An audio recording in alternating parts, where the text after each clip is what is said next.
Shalom semua orang yang dikasihi oleh Tuhan. Mari kita sama-sama beribadah kepada Tuhan kita yang kita kasihi. Kita akan berdoa terlebih dahulu. Dan bagi yang ingin membawa persembahan, bisa dikirimkan melalui nomor account yang tertera di layar sebelumnya. Mari kita berdoa. Bapa yang di surga, kami saat ini mau beribadah kepada Tuhan, memuji Tuhan, mendengarkan firman Tuhan. Engkau memberkati jam-jam ibadah ini, waktu-waktu ibadah ini, anak-anakmu dimanapun berada Tuhan. Engkau menguduskan hidupnya, memberkati dan mengurapi Tuhan. Engkau nyatakan hatimu kepada kami ya Tuhan. Dan biar saat ini kami mau bersuka cita di hadapan Tuhan. Kami mau menikmati hadirat Tuhan. Di dalam nama Yesus kami berdoa, haleluya, amin. Yuk kita sama-sama memuji Tuhan dengan pujian ini. Bersoraklah.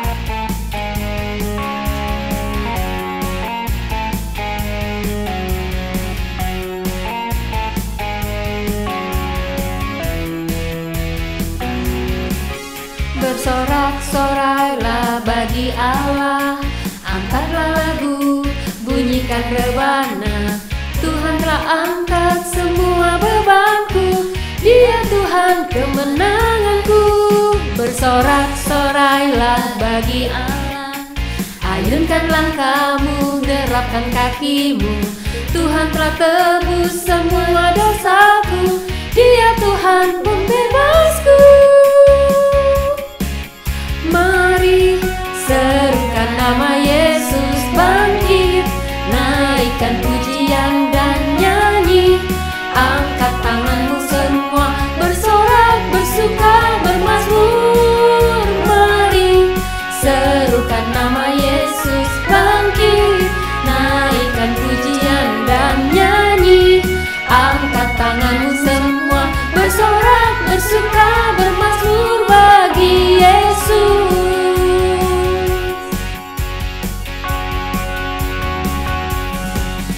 Bersorak-sorailah bagi Allah, angkatlah lagu, bunyikan rebana.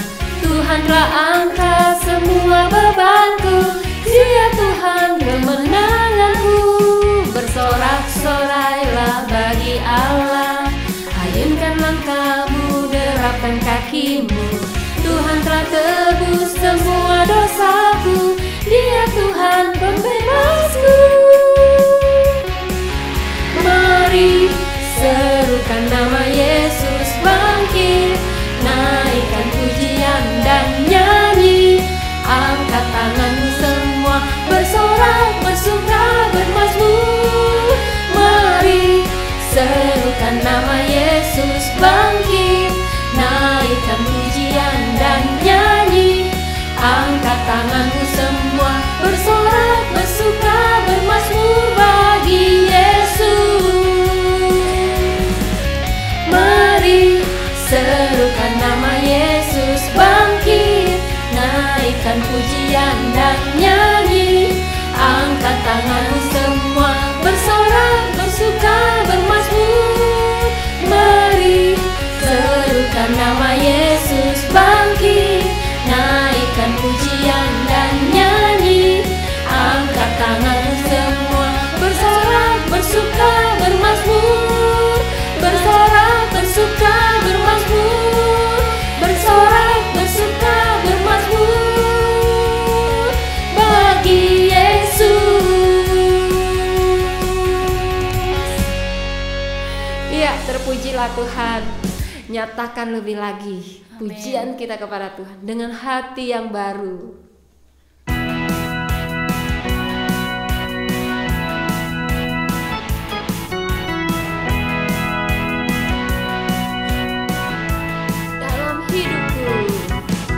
Dalam hidupku, ku rindu rencanamu terjadi di dalamku.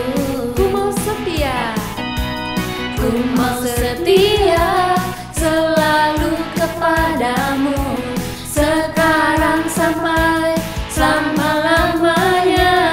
Hati yang baru, hati yang baru, oh, hati yang taat. Ku dapatkan hanya dalammu, hati yang baru.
saudara-saudara diberkati, amin. Pada hari ini saya undang saudara kita siapkan hati kita untuk mendengar firman Tuhan.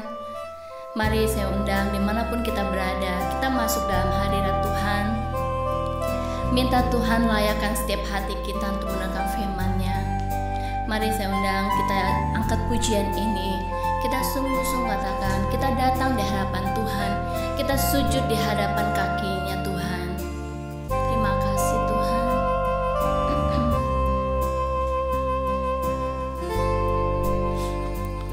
Sujud di kaki-Mu, nikmati hadir-Mu, rinduku ingin dekat, walau ku tak hebat, amin. Hatiku meragu, imanku tak teguh, di tengah badai menakutkan, ku aman dalam dekapan-Mu. Tak pernah Kau pandang hina, Kau kasihiku dengan nyawa-Mu. Kau jadikanku biji mata-Mu, Bapa firman-Mu terangi jalanku. Ku di hati-Mu, di pikiran-Mu, Kau layakkanku jadi anak-Mu. Ketika dunia melihat rupa, ajarku selalu mengerti hati-Mu. Terima kasih Tuhan. Mari sekali kita pujian ini. Sujud di kaki-Mu, nikmati hadir-Mu, rinduku ingin dekat, walau ku tak hebat. Hatiku meragu, imanku tak teguh, di tengah badai menakutkan, ku aman dalam dekapan-Mu. Tak pernah Kau pandang hina, Kau kasihiku dengan nyawa-Mu. Kau jadikanku biji mata-Mu, Bapa firman-Mu terangi jalanku. Ku di hati-Mu, di pikiran-Mu, Kau layakkanku jadi anak-Mu. Ketika dunia melihat rupa, ajarku selalu mengerti hati-Mu.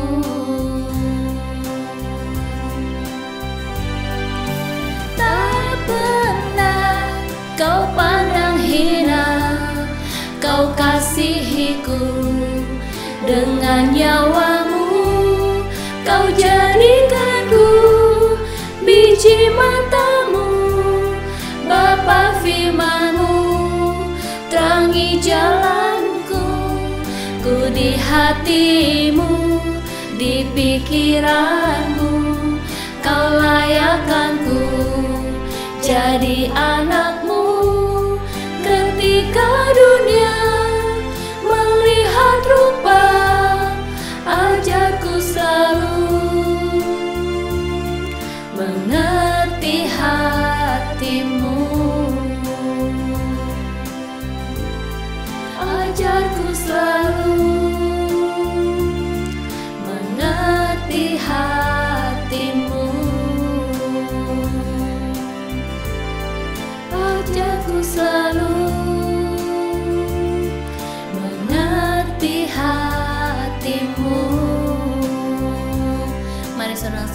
sembah Allah kita. Kita bersyukur atas semua kebaikan Tuhan. Karena kasih-Nya kita dapat menikmati hari ini. Kami bersyukur buat kasih-Mu Tuhan. Terima kasih Bapa. Haleluya.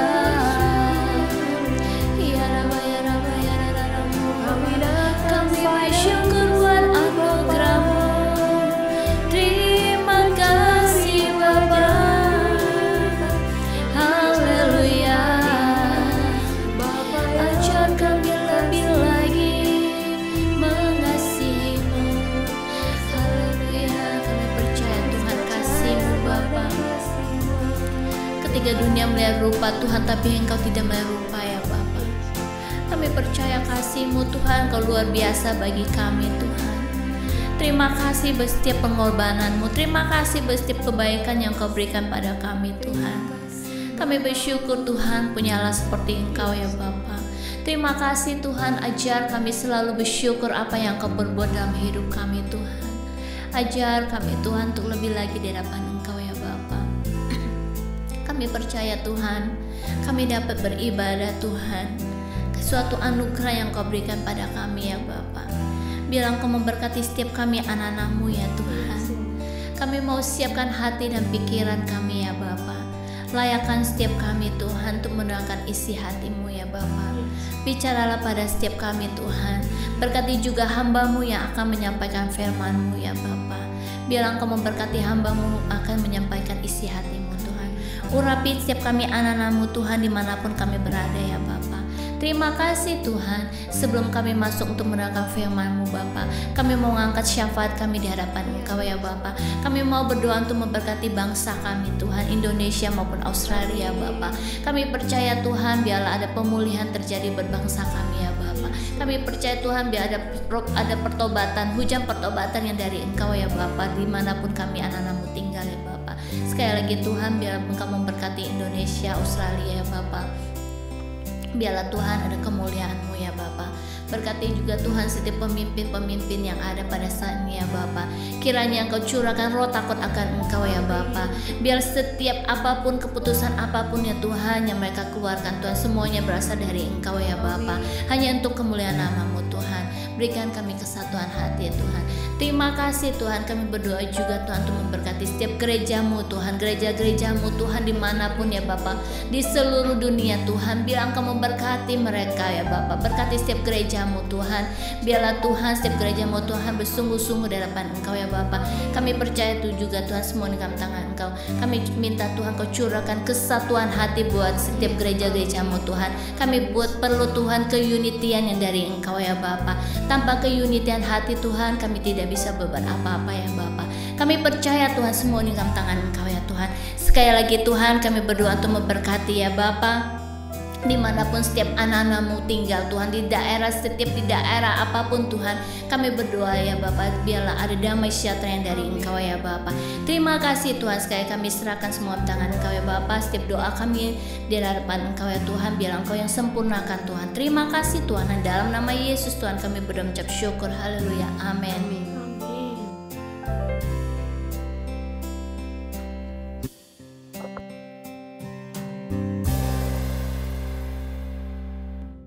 Shalom jemaat House of Sacrifice yang dikasih oleh Tuhan Yesus Kristus. Kita mau kembali belajar merenungkan kebenaran firman Tuhan, dan biar firman Tuhan yang aplikatif, yang kita bisa terapkan dalam kehidupan kita sehari-hari, itu yang membuat paradigma kita, membuat perubahan dalam cara berpikir kita, sehingga membuat kehidupan kita semakin berubah. Ingat, tujuan kita di dalam merenungkan, membaca, menggali akan kebenaran firman Tuhan adalah untuk merubah kehidupan kita, merubah mindset kita, merubah cara kerja pikiran kita, cara perbuatan kita, supaya selaras dengan kebenaran firman Tuhan ya. Nah, saudara, hari ini saya mau share tentang membedakan hikmat yang benar. Membedakan hikmat yang benar. Nah, saudara, di dalam Alkitab itu banyak sekali kata hikmat ditulis. Jadi kalau kita search type hikmat, kita akan menemukan banyak sekali. Dan Hikmat itu ada yang dikatakan hikmat Tuhan, ada yang dikatakan hikmat manusia, ada yang dikatakan hikmat duniawi. Nah saudara, bagaimana cara membedakannya ini? Nah ternyata di dalam kitab Yakobus yang kita mau baca hari ini, ternyata ada clue-clue yang ada ada poin-poin penting yang dimana kita bisa ambil tarik sebuah kebenaran bahwa oh ternyata yang benar tuh seperti yang ini, yang benar seperti yang ini. Ya, jadi di dalam Yakobus, mari sama-sama kita buka kitab Yakobus 3. Yakobus 3 ayat yang ke 13 dimulai. Saya akan membacakannya dulu. Hikmat yang dari atas. Siapakah di antara kamu yang bijak dan berbudi? Baiklah ia dengan cara hidup yang baik menyatakan perbuatannya oleh hikmat yang lahir dari kelemah lembutan. Nah, ada satu clue nih. Clue-nya yang pertama adalah lahir dari kelemah lembutan. Nah, hikmat itu punya cara mendapatkannya. Nah, cara mendapatkannya bagaimana? Cara mendapatkannya adalah dengan kelemah lembutan. Jadi, orang mengupayakan dulu kelemah lembutannya, yang itu adalah buah roh. Ingat ya, salah satu dari varian buah roh itu adalah kelemah lembutan. Nah, orang mesti mengupayakan itu. Hidupnya menjadi lemah lembut, dan lemah lembut itu akan melahirkan hikmat-hikmat yang benar. Makanya nggak bisa orang kalau dikatakan dia berhikmat, tapi sebenarnya orang itu nggak lemah lembut, kasar, berangasan, hajar sini, hajar sana, terus berantem di sini, berantem di sana, sangat susah untuk kita menarik kesimpulan bahwa orang ini adalah orang yang punya hikmat yang dari atas, punya hikmat yang benar. Nah, di sini kita mau belajar membedakan bagaimana cara untuk membedakan ini hikmat yang benar atau ini hikmat yang bukan. Pertama, look at the person. Lihat orangnya. Orang ini punya kelemah lembutan gak dalam hidupnya?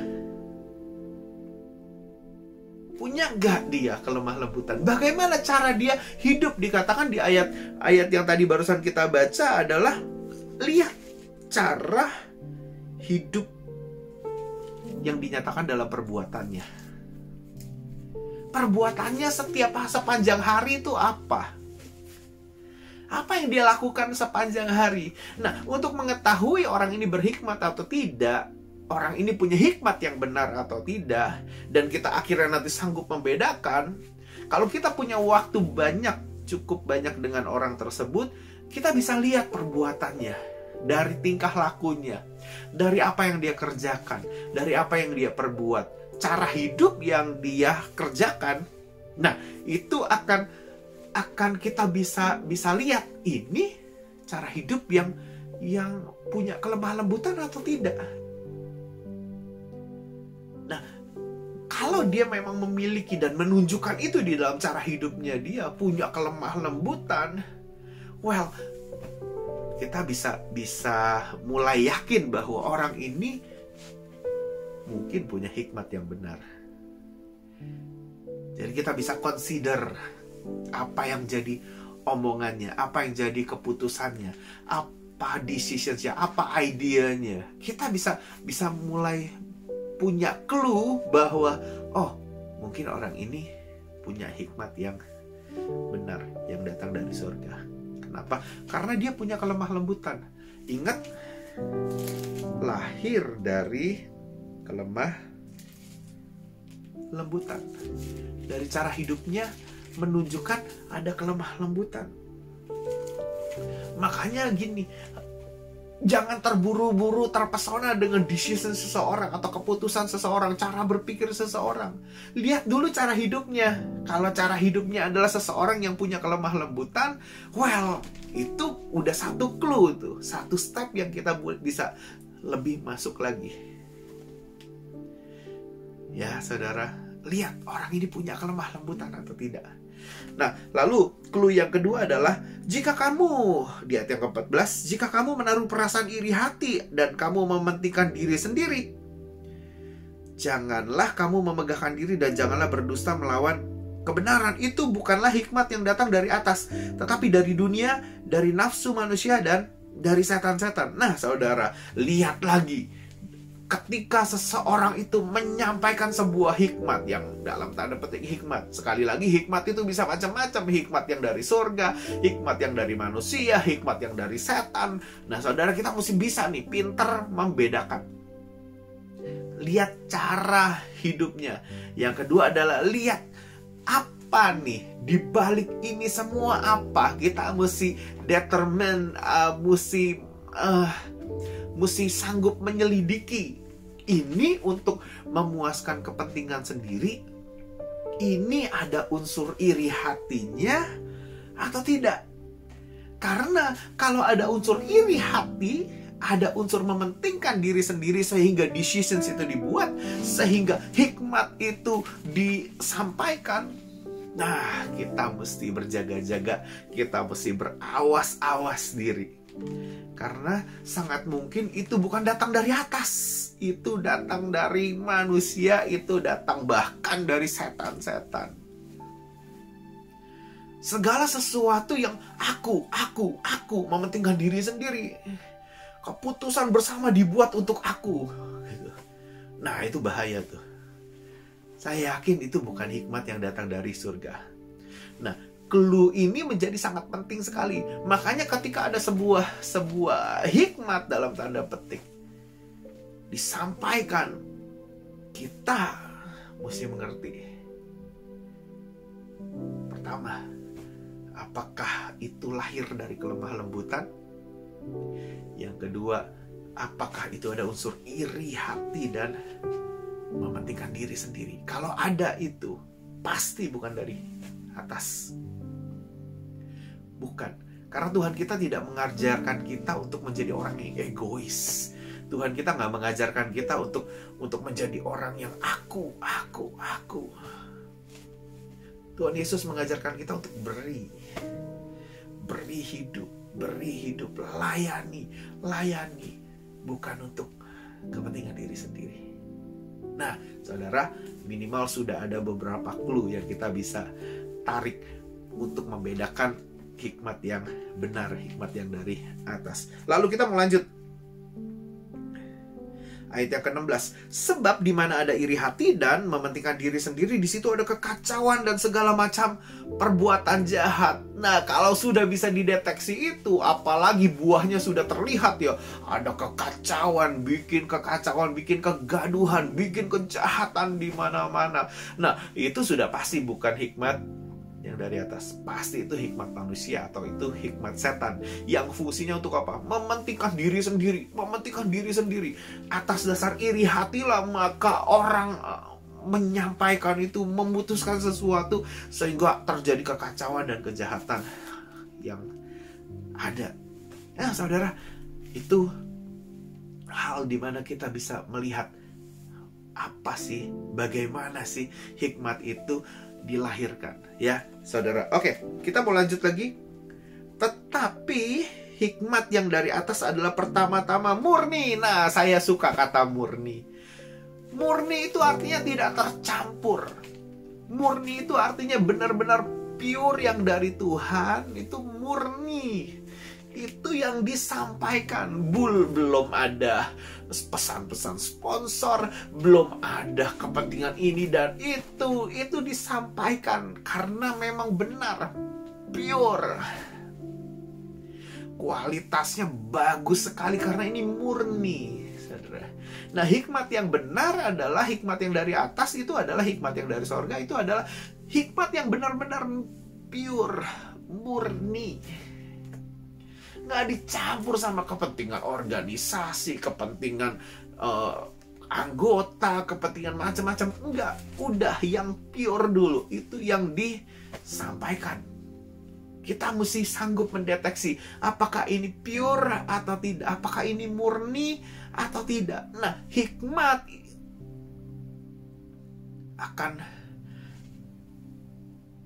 yang benar itu akan berbeda. Kenapa? Karena yang pure itu rasanya pasti beda. Yang pure itu ketika dinikmati itu akan beda sekali, saudara.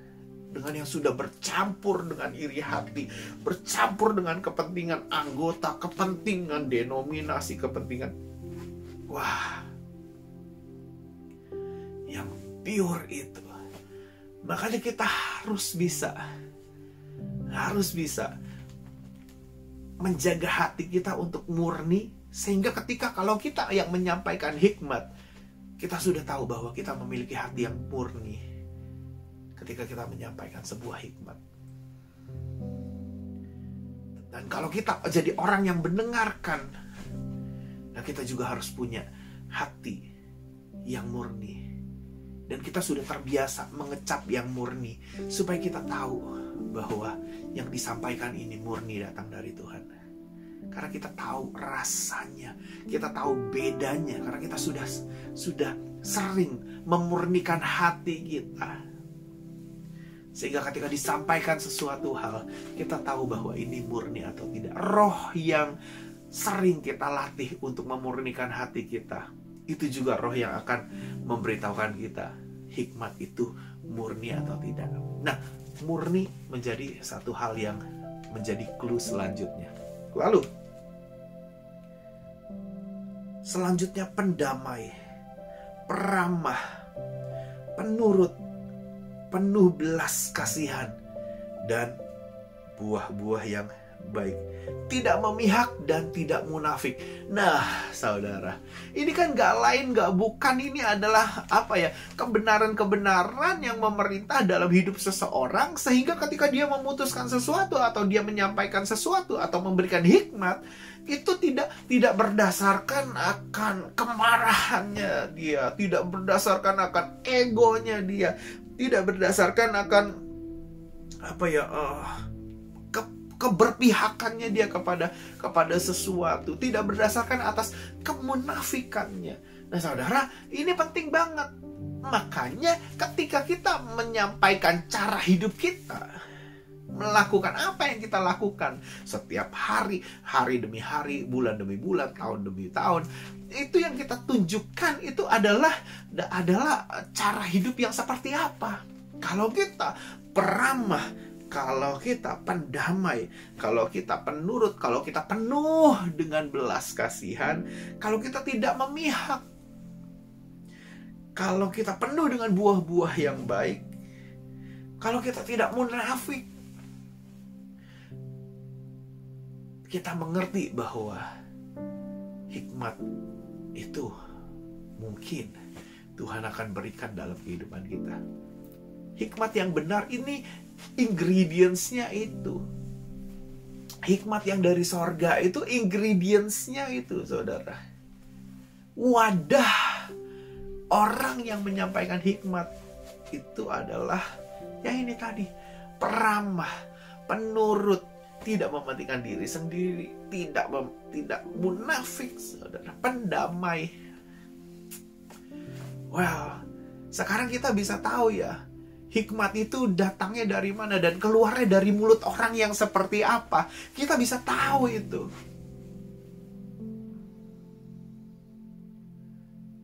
Ketika seseorang berantakan dengan hidupnya, bagaimana mungkin hikmat itu bisa keluar?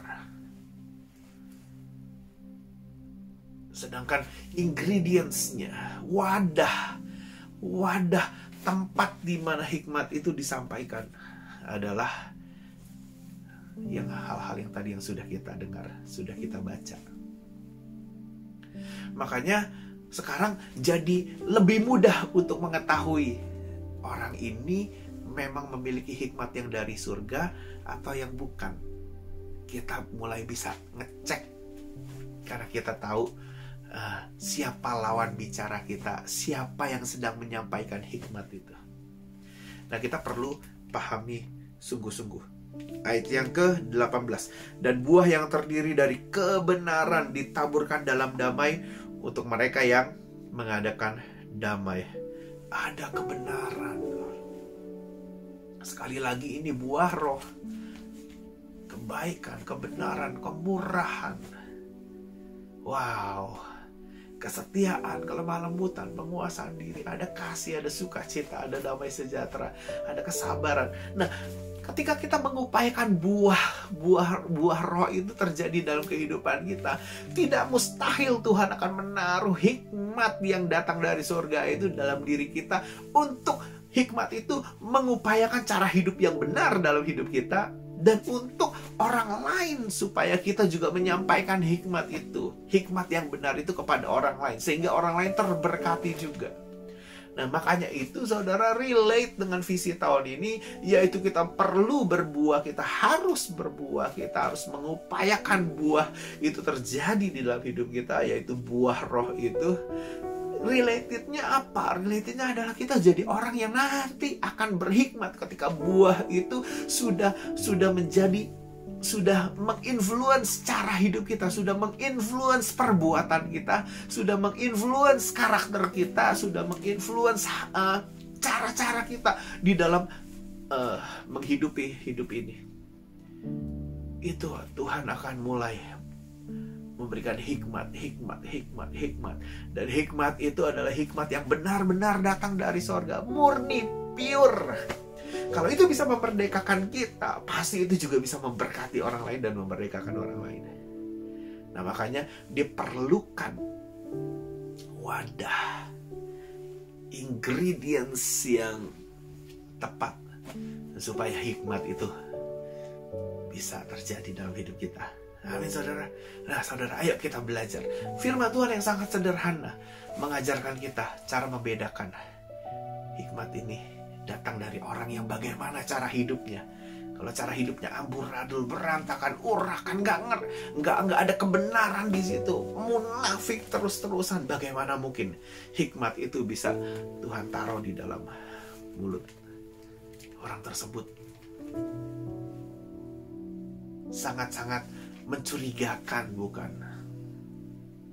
Tapi kalau orang itu memang di dalam cara hidupnya, dia bertindak yang baik, tidak mementingkan diri sendiri, tidak iri hati, tidak munafik, penurut, peramah, suka damai, orang benar, selalu memperjuangkan yang benar, selalu mencari kebenaran, selalu mengupayakan kebenaran itu terjadi di mana-mana.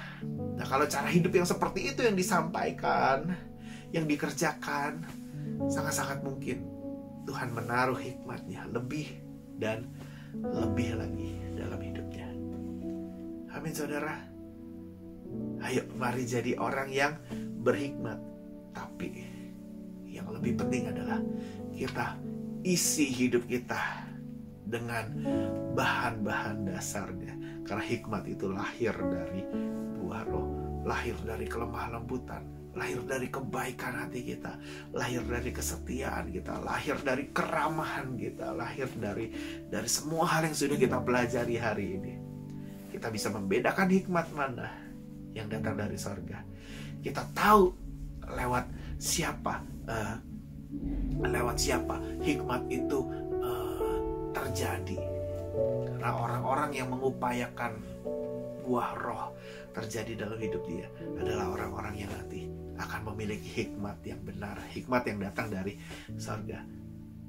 Well, tutup Alkitab, saudara, dan kita mau berdoa. Bapa di surga, terima kasih Tuhan buat hari ini Tuhan. Kau mengajar kami Tuhan lewat firman Tuhan yang sederhana ini Tuhan Yesus, di mana kami harus Tuhan mengupayakan Tuhan hidup kami Tuhan penuh dengan buah-buah roh itu Tuhan, sehingga hikmat itu boleh lahir dari kelemah lembutan yang kami tunjukkan, boleh lahir dari kebaikan, dari kemurahan, dari kesetiaan, boleh lahir dari cara hidup kami Tuhan Yesus yang selalu mengupayakan kebenaran terjadi dalam kehidupan kami. Terima kasih Tuhan. Terus Tuhan Yesus berperkara atas hidup kami, yang tidak benar Kau pangkas, yang tidak benar Kau potong Tuhan Yesus dalam hidup kami. Dan biar kami Tuhan boleh terus-menerus Tuhan memperbaiki hidup kami dengan firman Tuhan. Kami boleh terus-menerus menyadari kesalahan-kesalahan kami Tuhan, karena firman Tuhan yang menyadarkan itu dalam kehidupan kami, sehingga kami jadi orang yang berhikmat, sehingga kami jadi orang yang memiliki hikmat yang benar Bapa. Terpuji namamu Bapa, di dalam nama Tuhan Yesus Kristus